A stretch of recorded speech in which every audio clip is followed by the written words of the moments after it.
You've got a book launch here November 10th at 7 p.m., which is a virtual online book launch, which is being hosted by Owl's Nest Books. So hosted virtually. So don't go to Owl's Nest Books. Dwayne will not be there.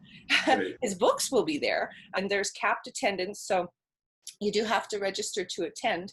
Now, having said that, this is your first virtual book launch.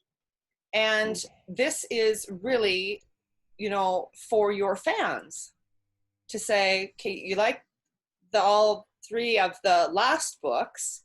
The fourth one is coming out, but this is a double book launch because you've also brought out a new series.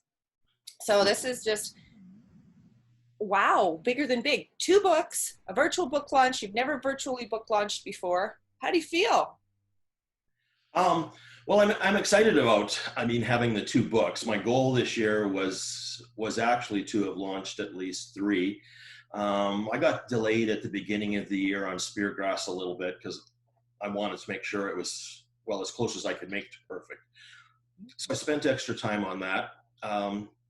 This idea of talking to a camera, I'm not a big fan of. I've done lots of interviews this way now. Summer with When Words Collide, I had, I think, 5 or 6 presentations that I did. But when I do things like this, I very much play off the audience, looking for their response. And in my presentations, I always have, a Far Side cartoon or I tell a funny joke or something like that. And boy, that is weird when you do that. It's hard to gauge the audience, isn't it? Oh yeah, you're just going 1, 2, 3, 4, 5. Okay, I think they've stopped laughing now. Yeah. I'll continue. So this is the things we have to do.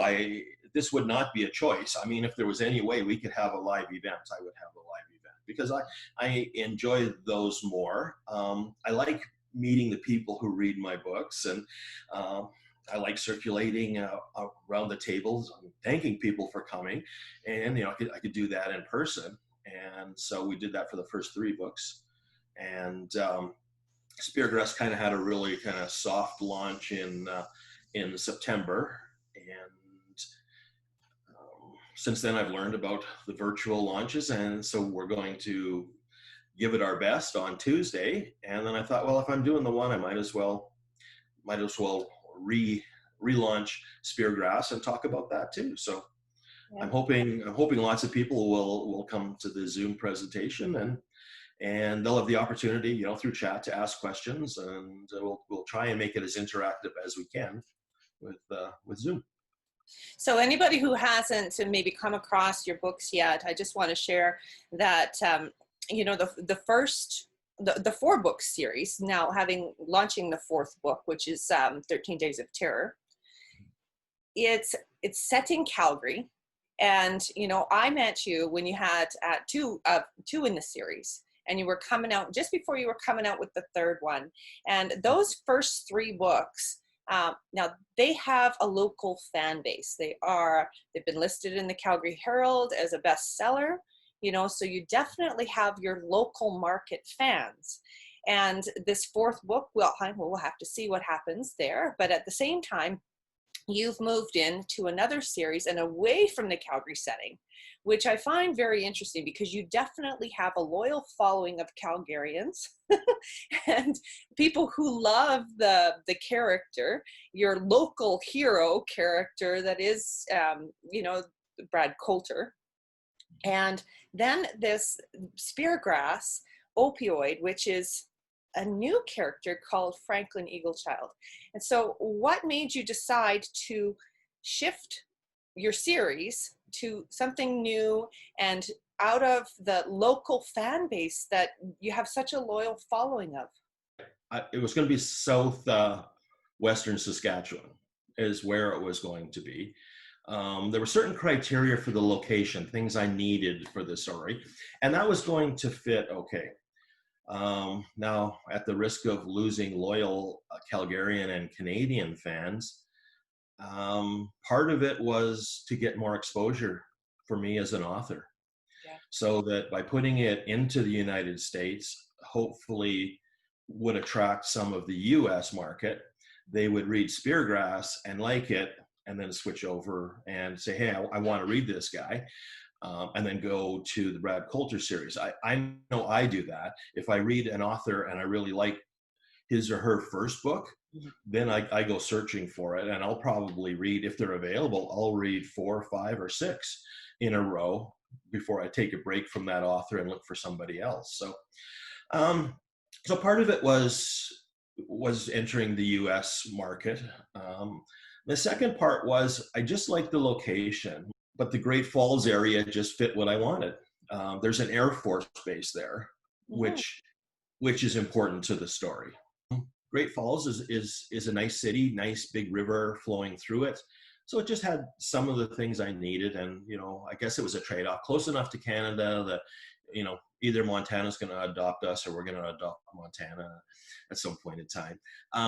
So it just fit. It was just a fit. And I had fun doing it. With Google Maps now, you can find anything you want. You can find where the courthouse is. You can find where the hospital is and the streets and that sort of thing. So I became familiar with it, and that was the setting. It needed to be a Western setting. I don't know what the right title is. Speargrass is really a bit of a modern Western, and absolutely patterned somewhat after Longmire. I loved the Longmire show, and Craig Johnson did a great job with the character of Walt Longmire. So I like that. The twist I tried to put on it, though, is instead of having one main character, I feel I have two. So a 1A and a 1B. The Franklin Eagle child, he's an ex-rodeo cowboy. He's just been beat up over the years of rodeo and can't rodeo anymore. So what's he going to do? So he returns to Speargrass Reservation, which is where he was born and grew up. But he's been away for a long time. So it's not easy for him just kind of popping back, hey, everybody, I'm home. And then the 1B character is Riley Briggs, and he's a drug enforcement agent. And he's out of Great Falls. And so I'm not going to give anything away other than the two of them have a history. We'll kind of leave it at that. So they're not total strangers to each other. And when they kind of see each other, it's, hey, how you doing? Hey, tell me about rodeo or that sort of thing. They don't talk about what they're working on. And so they don't realize that they're both dealing with the opioid crisis at the same time. Yeah. So they have these parallel paths going, and each is discovering a little bit of information. The other discovers other information and doesn't really cross until they realize they're working on the same thing. And so I really like how you tied it together and brought the two characters together. Yeah, it was great to read. Yeah, and so they're different. They're very different characters, but they work well together. So they form this partnership that's as good as any partnership I had. Even though they kind of have a different history now, are trying to accomplish different things, but they had a common goal, and that was the opioid crisis. Yeah. And so the opioid crisis is still huge in Canada, still huge in the US. It's still a problem. There's more people dying per day, probably in every province, from an overdose than there are from COVID.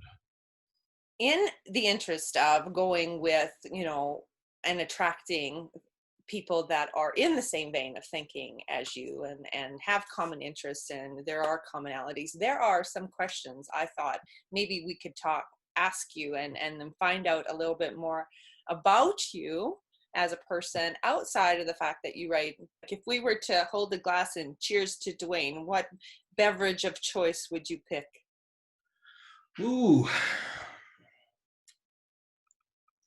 Now it would be Chardonnay. It's called Butter.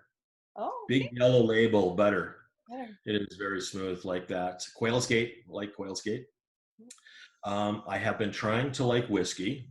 It just seems like as a writer, I should drink whiskey. And I tried, and I guess it's one of those things I'm really going to have to acquire a taste for, but I haven't quite got there. Okay, so on the rocks or neat? Yeah, well, that's the question, right? I'm not sure which one makes me a heathen and which one is the right way. I'm a Scottish friend. I'm sure that Bill enlighten me on the proper way to do this. So I have tried it both ways. I have to say I do prefer it as a colder drink. Um, but I guess I'm just not there where that would be the first thing I grabbed off the shelf. And then some people put, just a dribble of water in it too. So They say that it opens it up, but I figure a good scotch doesn't need it. So yeah. So anybody who's watching who wants to give me advice, send me an email or a Facebook message and tell me the proper way that I should drink my scotch. In the summer, gin and tonics for sure. But for the book launch, if we wanted to celebrate with you, it would be great if we had our Chardonnay with us or whatever our favorite beverage is. Yep. Take a picture and send it to me. So they can email you there, hey, or post it on social media and tag you. Yep. Either would be great. Fantastic. And they could hashtag double book launch. Or maybe they could even share before the book launch, double book launch, and tag Dwayne. This is what I'll be drinking. Yeah. So we want to share more about the fourth book in your Brad Coulter series too, because you've given us great detail on the Speargrass new series, but we haven't really gotten into the details of the 13 days. Yeah, so this one I'm going to have to be careful of because I certainly don't want to give any spoilers to any previous books. Suffice to say, in Wolfman, at the end, I left Brad in a bad psychological place. 13 Days of Terror picks up his story about 2 months later. He's been off work. He's coming back to work. The idea is that he's supposed to ease into work. He's back in the homicide office, but they're kind of trying to not give him cases to do. And actually, when he first comes in, there's nothing really happening. And then he makes the mistake of saying the Q word to his partner, Griffin. And so anybody who's read Brad, you know that that's taboo. I just got goosebumps down both arms. It's like, yeah, don't say that word. And when you read it, you'll understand better, but there's a taboo word for sure. Yeah. So he says it, and his partner, Don Griffin, gives him the evil stare on that. They head off, get reacquainted. And there's some challenges for Brad as he runs into people he knows because of circumstances from before. And so the premise for this book, it's set in Calgary, and it's a sniper. Yeah. And so all my stories are based on something real. Most of the ones in Crisis Point, Outlaw, and Wolfman were based on things that either I experienced in Calgary or happened in Calgary area. And then I took them and made them into my own stories, but that's where the idea comes from. So the idea from this one is in 2002 in Washington, D.C., there was a sniper. And so that was the idea for it. So in Calgary, oh boy, this would be like saying the Q word, but this event has not happened in Calgary. So thank goodness. Oh my. The way this event goes in the story is totally from my sick and demented mind. Even though they tried to keep Brad away from stuff, right away he's thrust into the middle of this. And on this particular day, there's more than one shooting. Yeah. And it's pretty fast paced. It occurs, as the title says, over 13 days. The first couple of days, you're really with the sniper. And then the action happens and Brad's in it with Griffin, and Briscoe's there, and all the usual gang are there. And of course, Brad just gets himself into trouble, and we'll use the word stuff. He just seems to find stuff all the time. He needs rubber boots for that stuff. Yeah, he's going to step in it. So Tasia, my editor, made a comment along the lines of, it's almost as if an evil writer is writing his story. Yeah. So an evil god is looking over him. So he's as always, he's right in the middle of it, and it's fast. I think it's probably the fastest pace maybe of the novels, and keeps you going. Well, I'm going to give a review of sorts here because I had the privilege of reading 13 Days of Terror, and let me tell you what, terror is a fantastic word for the title. uh, because you just didn't know from one day to the next. And actually, as I was reading, I went back and said, okay, did I miss a day? You know, because I thought at one point there was a conclusion coming, and then it wasn't yet a conclusion. I went, no, we're not done yet. And it was like, oh my God, are you kidding me? Like, so it's it was a great story. It held my attention. It was very well written, and it is fast paced but very entertaining. And I like that all of the characters are still there, the friendly characters. And yeah, Brad definitely has had his challenges over the series, and he almost in a sense is somewhat superhuman. Like, I don't know how one person could go through so much, and he's just an amazing character, and you just can't help but love him. So it was a joy to read. Yeah, I know in your writings there's the realism is I'm really drawn to the realism all the way through all of, and you do talk about this sort of thing in one of your books in the series, where it is you never pull a gun unless you're ready to shoot.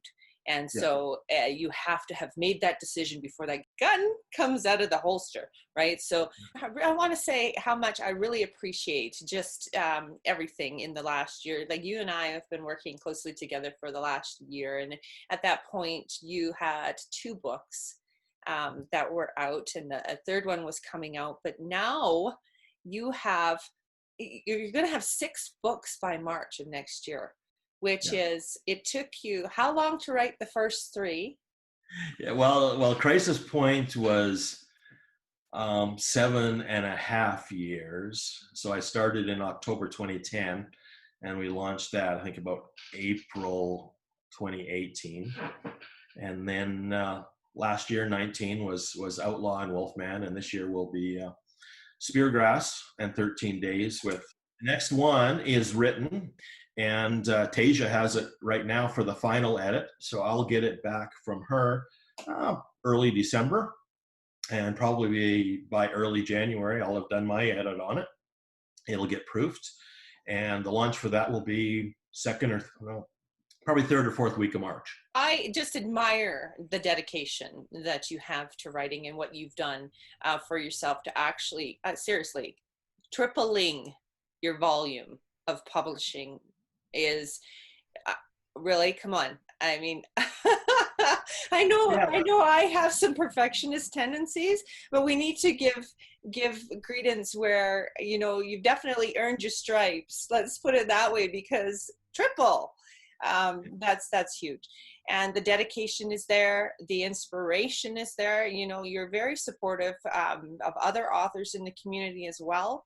You definitely are always giving tips and tricks to, in every interview, it seems like you're giving yet another tip or trick away to other writers on how they can do things more easily, learning from you because you've gone through it. You definitely don't want others to struggle through it if there's anything that you can do there. So you also have a crime writers monthly meeting where you support others, and wishes just so much success with the launch on Tuesday, November 10th, 7 p.m. virtually, and we'll share a link where you can register. And Dwayne, it's just been great. Thank you so much. Okay, thank you, Jennifer. Appreciate it. Okay.